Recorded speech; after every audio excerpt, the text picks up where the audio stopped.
우선 저희 앞에 아주 색이 고운 플라스틱인 거죠? 예, 네. 미세 플라스틱은 네. 말뜻 그대로 미세한 아주 작은 크기의 플라스틱입니다. 일반적으로 길이나 지름이 5mm 이하의 플라스틱을 미세 플라스틱이라고 부릅니다. 와, 되게 날카롭네요. 그러네요. 뾰족뾰족한. 진짜. 지금 보시는 건 이제 200 마이크로미터하고 네. 500 마이크로미터의 조각난 미세 플라스틱인데요. 이 미세 플라스틱들은 모두 우리나라의 바닷물과 해변의 모래에서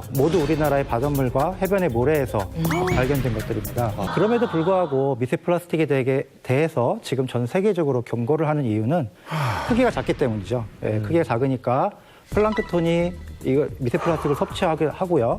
그걸 먹이사슬을 타고 작은 물고기, 큰 물고기가 차례로 섭취를 한 후 최종적으로는 우리 몸속에도 들어올 수 있기 때문입니다.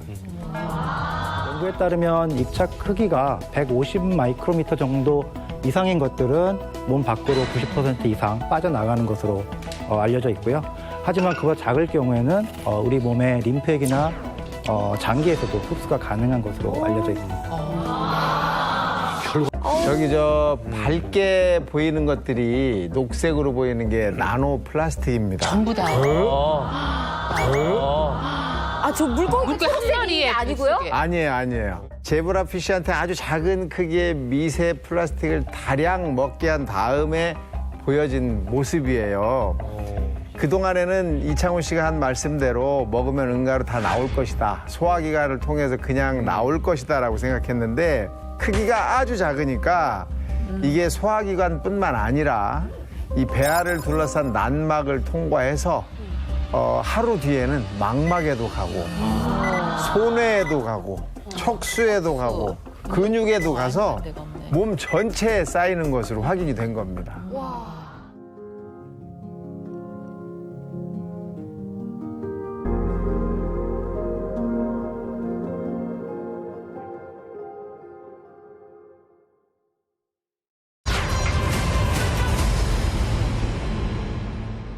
비스페놀 A 같은 이 환경 호르몬이 섞여 있는 이 플라스틱, 이거를 먹게 되면 우리 몸에 어떤 영향이 오나요?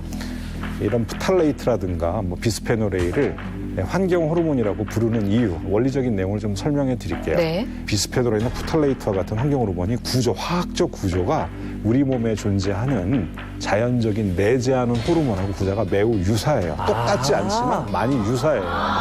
그렇기 때문에 환경 호르몬이 외부에서 우리 몸 안에 들어오게 되면 우리 몸에 있는 세포들은 마치 호르몬이 나에게 명령을 내리는 거라고 생각하고 뭔가 반응을 하게 돼요.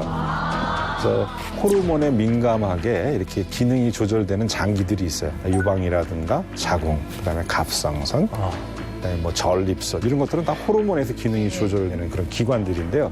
이런 기관들의 환경 호르몬이 들어오게 되면은 암의 발병 위험성 리스크를 올린다. 암의 발병 위험성 리스크를 올린다. 이렇게 얘기를 해요.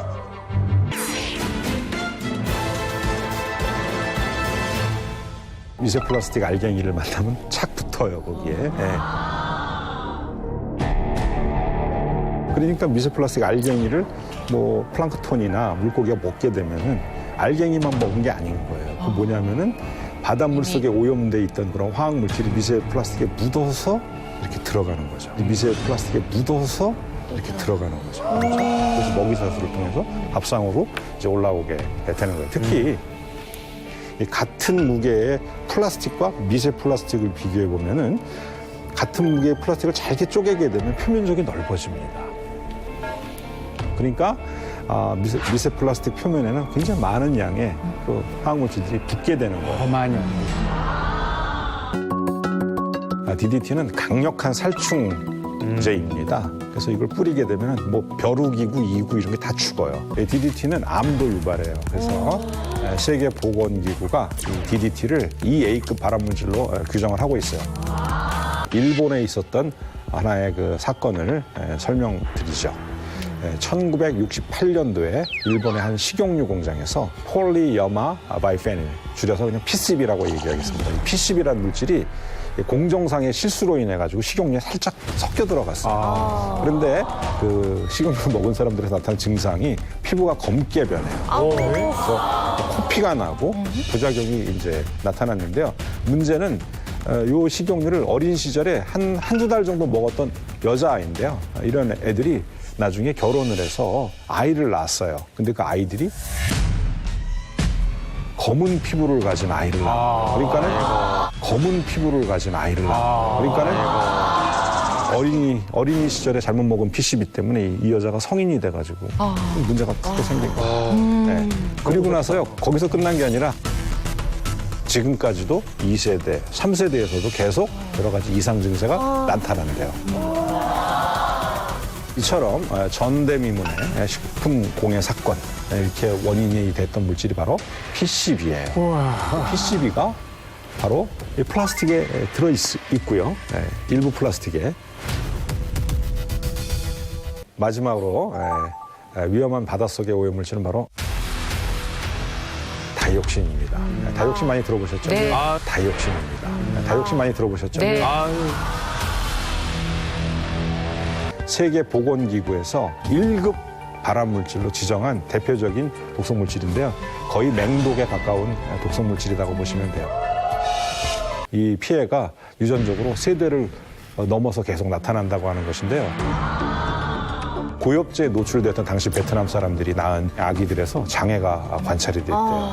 그다음에 그러면 아빠가 노출되거나 뭐 엄마가 노출되고 아기에서 그런 문제 생기는데 거기서 끝나는 게 아니라 지금 4세대에 걸쳐가지고 계속 4세대? 그 피해가 나타나요. 그러니까 이게 이런 독성 물질이나 또는 환경호르몬 이런 것들이 당대에서 끝나는 물질이 아니에요.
인도네시아 한 국립공원 앞바다에서 죽은 채 발견된 향유고래의 뱃속에서는 플라스틱 쓰레기만 6kg이나 나왔습니다.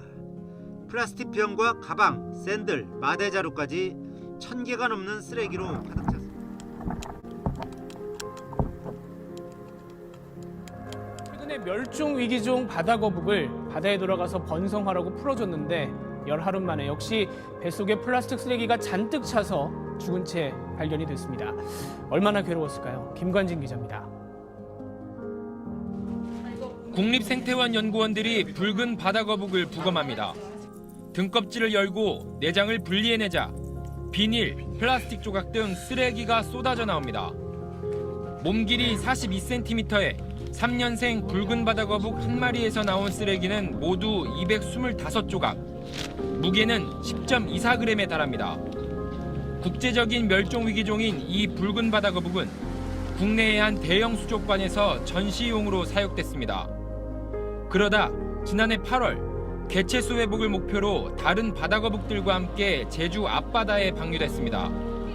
연구진은 위치 추적기와 개체 인식표를 바다거북 등껍질에 부착해 방류 이후 움직임을 확인해 왔는데 제주 앞바다에서 출발한 바다거북이 부산 연안에 이르러 움직임이 멈췄고 결국 방류 11일 만에 플라스틱 쓰레기를 잔뜩 먹고 폐사한 상태로 발견된 겁니다. 연안에는 멸종 위기종인 남방 큰 돌고래들이 무리를 지어 서식하고 있는데요. 최근 비닐에 주둥이가 감기거나 그물 등에 꼬리가 잘린 것으로 보이는 돌고래 모습이 잇따라 포착되고 있습니다. 이소영 기자입니다. 멸종 위기종인 남방 큰 돌고래들이 바다 위로 힘차게 솟구쳐 오릅니다. 그런데 자세히 살펴보면 돌고래 주둥이에 하얀 비닐이 덮여 있습니다. 바닷속에 떠다니는 비닐 쓰레기에 주둥이가 감긴 겁니다. 힘겹게 무리를 따라 헤엄치는 또 다른 돌고래는 꼬리 지느러미를 잃었습니다. 돌고래 연구단체가 돌고래 무리를 관찰하는 과정에서 발견됐는데 폐어구나 스크류 등의 지느러미가 잘려나간 것으로 추정됩니다. 보트 스크류 같은 데 부딪히게 되면 깊이 파여서 들어가는 종류의 상처가 많이 나고요. 폐어구나 낚시줄 같은 것들이 감겨서 이렇게 깊게 파고 들어가는 형태의 상처들이 나기도 하거든요. 제주시 구자읍 김영리에서 구조됐다 죽은 돌고래를 부검해보니 위에서 두꺼운 비닐과 끈등이 나왔습니다. 지난해 제주 연안 바다에서 수거된 해양 쓰레기는 3년 전보다 49% 증가한 16,000여 톤. 남방 큰 돌고래는 지느러미에 해조류를 감고 헤엄치며 노는 습성이 있는데 분해되지 않고 떠다니는 플라스틱 쓰레기가 돌고래 생존에 큰 위협이 되고 있는 겁니다. 떠다니는 버려진 폐허구에서 이제 이렇게 가장 취약하고요. 그 다음으로는 이제 이런 비닐이라든가 이렇게 하다가 우연찮게 이제 섭외하는 경우도 있고요. 해안에서 멸종 위기종인 북방물개가 탈진한 채 구조됐습니다. 물개 목에는 비닐로 보이는 쓰레기가 감겨 있었는데 살이 깊게 패일 정도로 졸린 상태였습니다. 송세혁 기자가 보도합니다. 백사장에 야생동물 한 마리가 쓰러져 있습니다. 멸종위기 야생동물 2급인 북방물개입니다. 해양동물 구조대가 다가가도 한동안 움직이지 않더니 갑자기 바다로 뛰어듭니다. 그런데 목에 무언가 감겨 있습니다. 잠시 뒤 다시 육지로 나온 물개를 구조합니다. 확인해보니 목에 감긴 것은 지름 16cm의 비닐로 보이는 쓰레기였습니다. 두 군데나 졸린 목 주변은 출혈과 함께 살이 깊게 팬 상태였습니다. 쓰레기를 떼어낸 뒤에도 목에는 졸린 자국이 그대로 남았습니다. 3cm 되는 그 목 부분에 그 근육이 딱딱히 굳어 있었습니다. 살짝 만졌을 때. 그것 때문에 이제 이건 오래됐구나. 근육이 이미 살짝 변형이 된 겁니다. 그래서 이제 한 6개월이나 뭐 최대는 1년이. 캐나다의 한 섬에서 집 개발에 펩시콜라 로고가 마치 문신처럼 새겨진 바닷가재가 발견됐습니다. 네, 이 바닷가재의 발견으로 해양 쓰레기 문제의 심각성이 다시 부각되고 있습니다. 진해숙 PD입니다. 캐나다 남동부의 섬에서 발견된 바닷가재입니다. 한쪽 집 개발에 푸른색과 붉은색, 흰색으로 된 무늬가 마치 문신한 듯 새겨져 있습니다. 음료업체 펩시콜라의 로고입니다. 평소 콜라를 즐겨 마셨던 어부는 한눈에 펩시 로고를 알아봤고 바닷가재의 집게발에 로고가 붙어 있는 것이 아니라 뚜렷하게 새겨져 있는 모습에 크게 놀랐습니다. 사진이 공개되면서 언론의 큰 관심을 끌었고 가재의 발에 어떻게 펩시 로고가 새겨졌는지를 두고 각종 설까지 나돌았습니다. 바다 밑에 있던 콜라 캔이나 박스 조각에 붙어 생긴 것이라는 추정이 나오고 있는데 정확한 원인은 확인되지 않고 있습니다. 바닷가재의 발견으로 해양 쓰레기 문제의 심각성이 재조명되고 있습니다. 매년 해양으로 배출되는 플라스틱 쓰레기는 최대 1,300만 톤에 이르고 있습니다.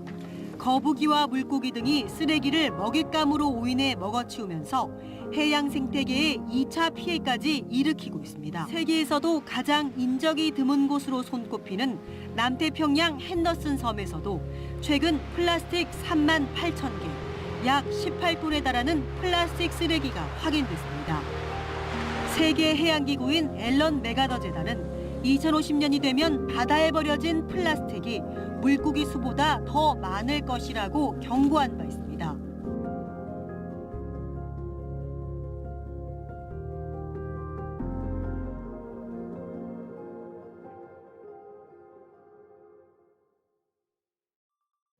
Okay. Uy, qué feo, sí. Espérate. No, pero yo tengo un cuidado, ¿verdad? Porque si ella se corta, ocupo que, ay, sí, shit.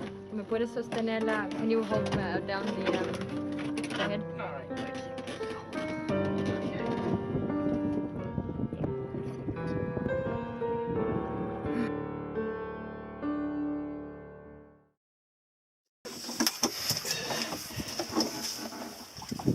Okay, I'm filming.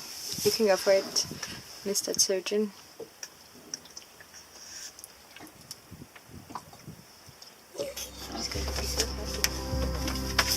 Holy crap! What the fuck? Jesus fucking Christ.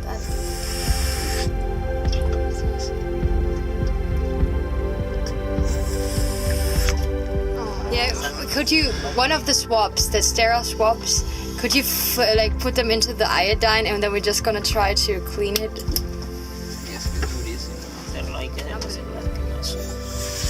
No, ese no podemos ver ahora. Oh man! Show me please, I want to. Oh my god. That is just freaking.